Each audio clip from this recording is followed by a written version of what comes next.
Hey everyone, this is Nitro. In this video, I wanted to summarize what the July 25th update has added. So, first of all, of course, Kia now has a Gate of Fate. In addition, she has access to a new class, which upgrades off of her ninja class. And it gives her two new skills. Boost is one of them. When entering battle, unit's attack increases by 7%. And Snare, physical damage. Attacks a single enemy, dealing 1.4 times damage. Deals additional damage to flyers. And after attacking, the target's mobility decreases by 1, which lasts 1 turn and cannot be dispelled. In addition to that, there's 3 new heroes who now have the Heart Bond. Kia, Lifany, and Olivier. So that's really the main change that this update added. But in addition to that, there was some other stuff that was added with this update, which is events. And the events for this update were actually amazing. Let's just bring them up.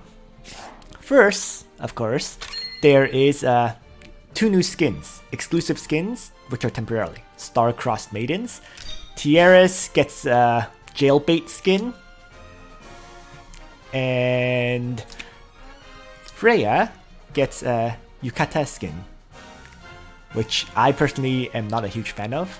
I'd actually rather use her free skin, her store skin, Spartacus if you have it, or even her swimsuit skin. I just find the weapon really weird looking. Okay. In any case, other than the skins, there is, as expected, the couples event, which they called Connected Souls with the CP tokens.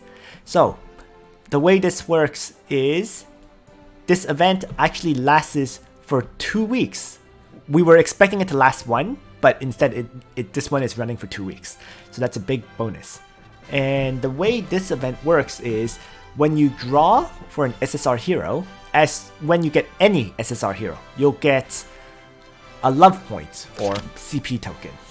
Okay? And the CP token will allow you to trade 50 shards for 60 shards of another hero, which is important because the 60 shards is what allows you to unlock the hero. So Elwyn shards can be traded for Liana. Liana shards can be traded for Elwyn. Leon can be traded for Lana, and Lana can be traded for Leon. As well, you can trade Landius for Listel and Listel for Landius. So basically, 3 different couples from the Langrisser games, and you can trade their shards for each other. If you don't need to do any of these trades, you can always trade the CP token for free stuff. For example, you can get 300 Memory Essence, or 30 Orichalcum Ore, or 300,000 gold.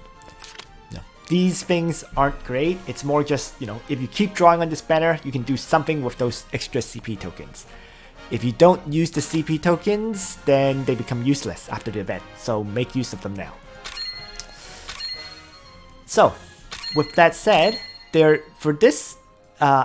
addition to this event of the CP token, there's also the Legendary Gates has come back.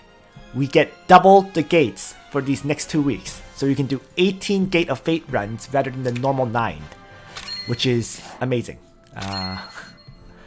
That way you can grind up as many heroes as possible. For example, I'm going to be grinding Landius, Zerida, Tiaras, because I really need to get her to 6 stars.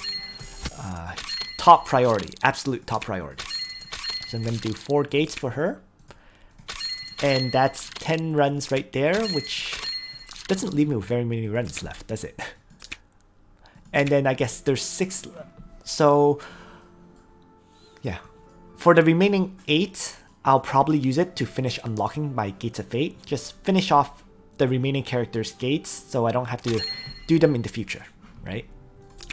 So I'm going to just continue to focus on 3 characters, my primary 3 that I'm upgrading, and then unlock the rest of my gates with the remaining runs. And in 2 weeks, I should get everyone finished. So it's a nice bonus to have, for sure. 18 runs as opposed to the usual 9, it helps a lot. So with all that said, let's quickly talk about the summoning banners. And there's 3 of them right now. Landius and Listel, note these are just increased chance banners. They're not guaranteed ones, but the CP token helps a lot. The second one is Lana and Leon. The third one is Elwyn and Leanna. So just 3 separate banners being repeated, but it's very critical characters, let's be perfectly honest. So I highly recommend summoning on these to get the heroes that you need. Alright, so that's everything I want to say. If you want to see Ferrokia's new class, well, I can just quickly bring her up. And so it branches off of Ninja for Dark Phantom, giving her the Snare skill. That's the main purpose in my opinion. And Snare has a 2-turn cooldown with 2 range. So it's pretty nice, right? In fact, I would go as far as to say, in terms of skills, you probably want to bring now Maneuver, either Plunder or Snare, and then a 1-point skill. Whether it's Reinforcements or Boost, it's kind of up to you. Maneuver is pretty much a must, but now you have the option to branch off into her Ninja in Dark Phantom class, as opposed to going into Wraith Queen. So it's just a nice branch off that gives you a bit more versatility, especially since she also gets Sly Stride, right? Where if she kills off someone, she can retreat 3 tiles. So that might be the combo to run with her, for example. Let's say Snare, or once again, Plunder. And then Maneuver, and then Sly Stride. So 3 separate skills. Alright.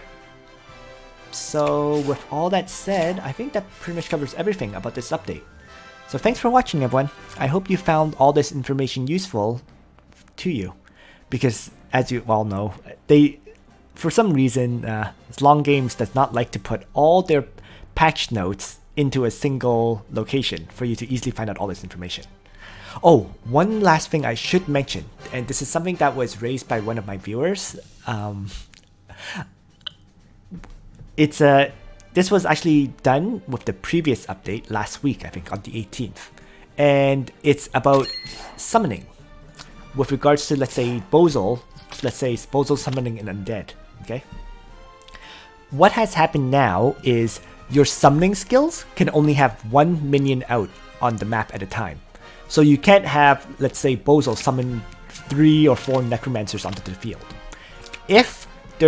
Let's say, if Bozol already has 1 Necromancer summoned, he will not be able to summon a second one.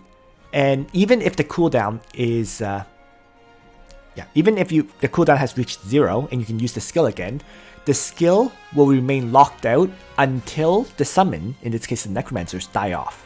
Once the Necromancers die, then you can summon a new one. So it's just a change they made. Not quite sure why exactly, but just so you guys are aware. So yeah, that's the final point I wanted to raise. And thanks for watching everyone. And on that note, Nitro out.